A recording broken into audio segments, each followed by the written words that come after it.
ओम सर्वमंगलमांगल्ये शिवे सर्वार्थसाधिके शरण्ये त्र्यंबके गौरी नारायणि नमोस्तुते। खड्गं चक्रगदे सुचापपरिघां शूलं भुशुण्डिं शिरा शङ्खं सन्ददधिं करैस्त्रिनयनां सर्वाङ्गभूषावृतां नीलास्मद्युतिमासपाददशकां सेवे महाकालिकां यामास्तौ स्वपिते हरौ कमलजो हन्तुं मधुं कैटभम्। 16 तारीख बृहस्पतिवार का अवसर, द्वितीय तिथि विद्यमान है और आपकी राशि के दृष्टिकोण से ग्रहों का परिवर्तन का योग जो बन रहा है, सूर्य भी परिवर्तन करने जा रहे हैं, चंद्रमा भी परिवर्तन करने जा रहे हैं। सबसे बड़ा वृषभ राशि वालों के लिए परिवर्तन होने जा रहा है, वो होने जा रहा है सूर्य का। ये सूर्य महाराज आने वाले 30 दिन के लिए राशि परिवर्तन करने का जो स्थिति उत्पन्न करते दिखाई दे रहे हैं, वो आपके लिए बहुत महत्वपूर्ण रहेगा। ऐसे में आपकी राशि के दृष्टिकोण से एक नया उम्मीद, नया परिवर्तन के लिए ग्रह बहुत तेज गति से आगे बढ़ता दिखाई दे रहा है। बृहस्पति के साथ सूर्य विराजमान, साथ में बुध विराजमान, जो ग्रहों का योग बनकर तैयार, चंद्रमा विराजमान होगा, जो योग बना रहे हैं, ये आपके लिए बहुत महत्वपूर्ण स्थिति उत्पन्न करेगा आने वाले समय में। और ये आने वाले 30 दिनों में कहीं ना कहीं प्रकार से आपके लिए, चाहे वो राज दरबार हो, चाहे वो कहीं ना कहीं कॉन्फ्लिक्ट हो, उन सब में कई प्रकार से विजय देने के योग बना सकता है। दृढ़ निश्चय नया प्रकार का उत्पन्न करने के योग आपकी राशि में बनते दिखाई देंगे। चाहे आप नौकरी कर रहे हैं, चाहे आप बिजनेस कर रहे हैं, उसमें कहीं ना कहीं नए आयामों को प्राप्त करने का योग भी अवश्य बनता दिखाई देगा इस सूर्य के परिवर्तन के साथ। लेकिन जी हाँ, लेकिन किंतु परंतु सब जगह जुड़ा होता है। सबसे बड़ी समस्या ये होने वाली है कि सूर्य तो परिवर्तन करने जा रहे हैं, लेकिन बृहस्पति को अस्त करने जा रहे हैं, जो उच्च के होकर बैठे हैं, आपकी इसी राशि में बैठे हैं। और वहीं बैठकर आपकी राशि के दृष्टिकोण से जहाँ योग बना रहे हैं, वो कहीं ना कहीं पराक्रम और भाग्य दोनों को सुनाने का योग बना सकते हैं। तो अब आपको सूर्य और बृहस्पति को पूर्ण ताकत देने का प्रयास करना चाहिए, नहीं तो 12 वर्ष बाद जो बृहस्पति का परिवर्तन का योग बना है, वो कहीं ना कहीं आपकी राशि के दृष्टिकोण से कहीं ना कहीं कॉन्फ्लिक्ट उत्पन्न कर सकता है। तो ऐसे में सूर्य के कुछ खास उपाय आपको अवश्य करने का प्रयास करना चाहिए, वो बहुत ज़रूरी रहेंगे आपकी राशि के दृष्टिकोण से।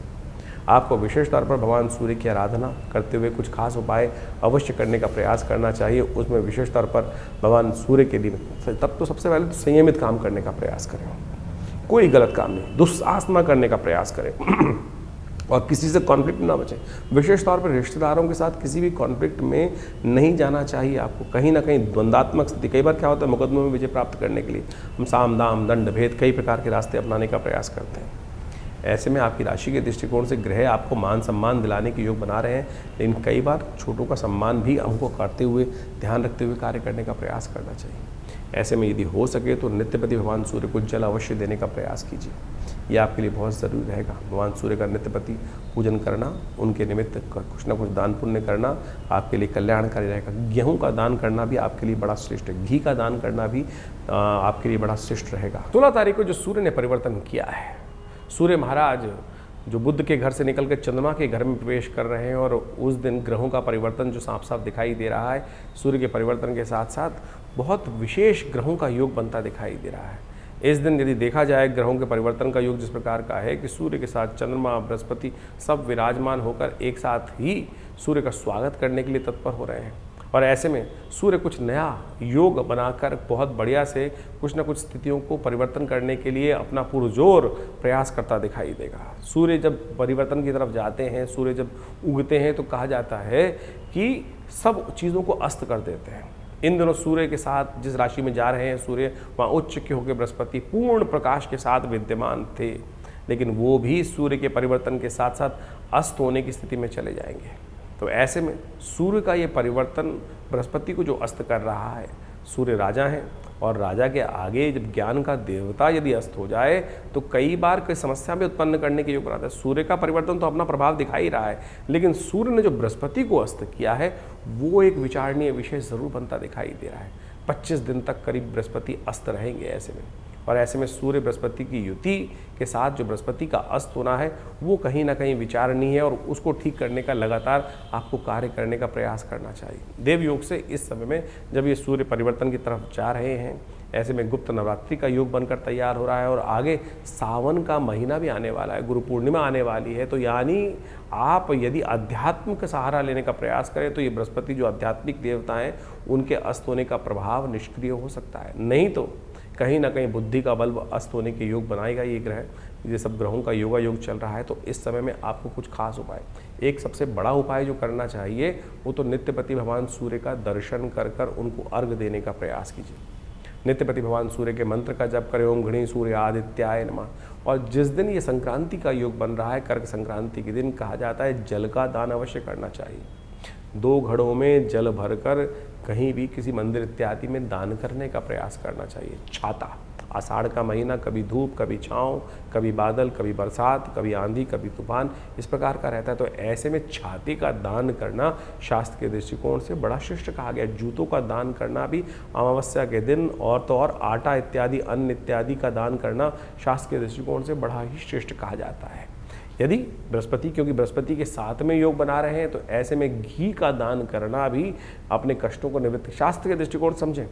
बहुत सारे लोग उपहास करते हुए कई बार आपके मन में शंकाएं डालने का प्रयास करते हैं कि ज्योतिष के अंदर जो ग्रहों का निदान है वो क्या बताया गया, मंत्र जप, दान या औषध, 3 चीज़ों का ही उपयोग शास्त्र में वर्णित है। बाकी सब तो अनेक अनेक प्रकार से लोग अपने अपने मतानुसार करते रहते हैं। लेकिन यदि आप ये जो हमने औषधि का भी वर्णन किया, दान का भी वर्णन किया, मंत्र का भी वर्णन किया, इसके अनुसार से कार्य करने का प्रयास करोगे तो बड़ा श्रेष्ठ रहेगा। और ये परिवर्तन जो हो रहा है उसका लाभ भी आपको अवश्य प्राप्त होने के योग बन जाएंगे। तो इस प्रकार से ग्रहों का प्रभाव आपने बहुत डिटेल में हमने आपको समझाने का प्रयास किया। दिन पर दिन ग्रहों का परिवर्तन किस प्रकार से हो रहा है। देखिए, ज्योतिष के दृष्टिकोण से कई प्रकार की पद्धतियां हमारे ज्योतिष विज्ञान में बताई गई हैं। कई प्रकार की कुंडलियां बनती हैं, चंद्र कुंडली, सूर्य कुंडली, लग्न कुंडली, कारकान, शांत कारक, इसके बाद षोडश वर्ग इत्यादि विभिन्न प्रकार की, वो बहुत ही मायने रखती हैं। कई लोगों के अंदर ये बात हमारे इस कार्यक्रम को सुनकर लगेगा कि केवल हम ज्योतिष को राशियों के अनुसार से ही बांट रहे हैं, लेकिन जन साधारण के समक्ष रखने के लिए ज्योतिष की राशि का एक प्रभाव जो है वो आपके समक्ष हमने रखा है। लेकिन पूर्णतः ज्योतिष को समझने के लिए, आपकी जन्मपत्री को, आपके जीवन की दिनचर्या को समझने के लिए पूरा चार्ट चाहिए, पूरी डिटेल चाहिए, जन्म का समय चाहिए, डिटेल्स चाहिए। और यदि उसके अनुसार से, ज्योतिष की गणनाओं के अनुसार से जीवन को देखा जाए तो बहुत कुछ सही समय पर हम सही चीज़ों को जान सकते हैं और जीवन में परिवर्तन लाने का मार्ग बहुत सुंदर बना सकते हैं। जीवन में होने वाली घटनाओं का कहीं ना कहीं ग्रहों के अनुसार से समझ, जो वो संबंध है, ग्रहों के साथ जो संबंध रहता है उसको अच्छे से समझ लेना चाहिए। देखिए, बड़े भाग्य मानुष तन पावा, बड़े भाग्य से मानुष तन मिलता है और उसमें हम इन विडंबनाओं में फंसे रहते हैं कि क्या परेशानी।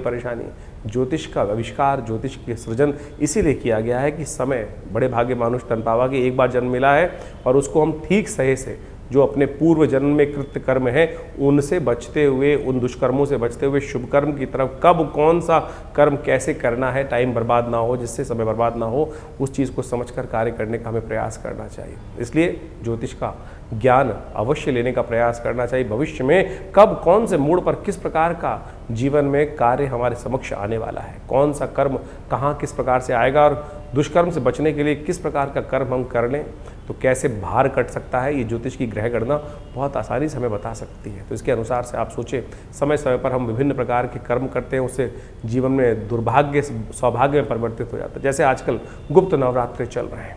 गुप्त नवरात्रों में कहा जाता है माँ भगवती दुर्गा की आराधना यदि श्रद्धा के साथ कर ली जाए, ना कोई ज़्यादा ड्रामेबाजी करने की ज़रूरत नहीं, ना शो ऑफ करने की ज़रूरत है, क्या ना कोई बहुत बड़ा दिखावा करने की ज़रूरत, चुपचाप माँ भगवती के मंत्रों का जिस प्रकार से अनुष्ठान शास्त्र में वर्णित है, दुर्गा सप्तशती का, सतचंडी, सहस्त्रचंडी, साधारण पाठ, जो भी आपकी श्रद्धा के अनुसार से, आपके विश्वास के अनुसार से, आपकी सामर्थ्य के अनुसार से आप कर सकते हैं, उसको अवश्य करने का प्रयास करना चाहिए।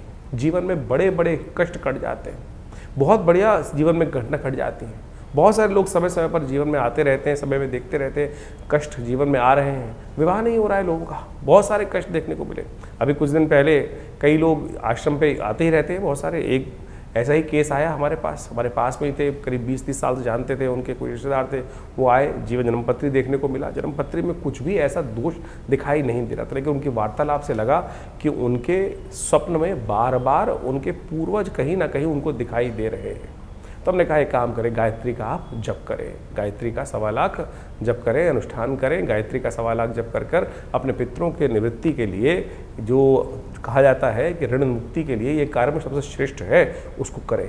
और सत्य माने 2 महीने में पहले उस कार्य को किया गया, करा उन्होंने, और उसके बाद अभी 10 दिन पहले मेरे को फ़ोन आया कि हमारे बच्चे का संबंध स्थापित हो गया। सत्य माने ये भार कटता है। ज्योतिष की काल गणनाएं आपके जीवन में सत्य को लाने के लिए, कष्ट को निवृत्त करने के लिए सुंदर सुयोग बनाती है। ऐसे हजारों जो तरीके हैं, जो उदाहरण हैं, वो हमारे जीवन में कई बार हमको देखने को मिलते हैं और बार बार हम आपके समक्ष रखते हैं। तो इसलिए इन प्रत्यक्ष कर्मों को, अनुष्ठान, मंत्र जप इत्यादि को अपने जीवन में स्थान देने का प्रयास करना चाहिए। जैसा हमने कहा, गुप्त नवरात्रि का सुंदर योग चल रहा है। कोशिश करें अपने घर में बैठकर जैसा हो सके मंत्र भगवती का, सर्वमंगल मांगल्ये, या देवी सर्वभूतेषु बुद्धि रूपिणी संस्थिता, जो भी ओम आईं ह्रीं क्लीं चामुंडाय विचे, जो भी मंत्र आपको याद है उनका यथाउचित भाव से नित्य प्रति स्मरण करें। नहीं तो हमारे आश्रम पर आप सादर आमंत्रित हैं। इस अनुष्ठान में जो समय पर चलता रहता है उसमें आइए, जुड़िए। पूरा गुप्त नवरात्रि, बस वैसे तो आश्रम पर नित्य प्रति 8 घंटे यज्ञ होता ही है।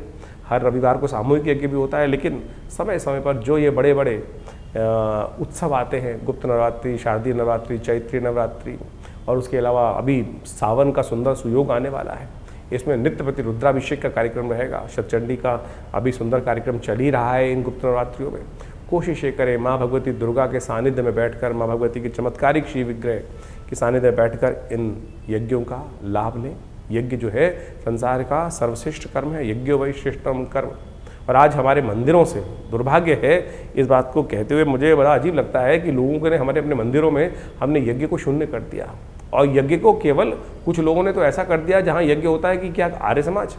अरे सनातन पद्धति में एक ऐसी कोई चीज़ है जो नहीं है। लोगों ने, विभिन्न मतों ने, विभिन्न पंथों ने एक छोटी छोटी भाग सनातन का लेकर अपना बना लिया और उसको इस प्रकार से उपस्थित करने का प्रयास किया।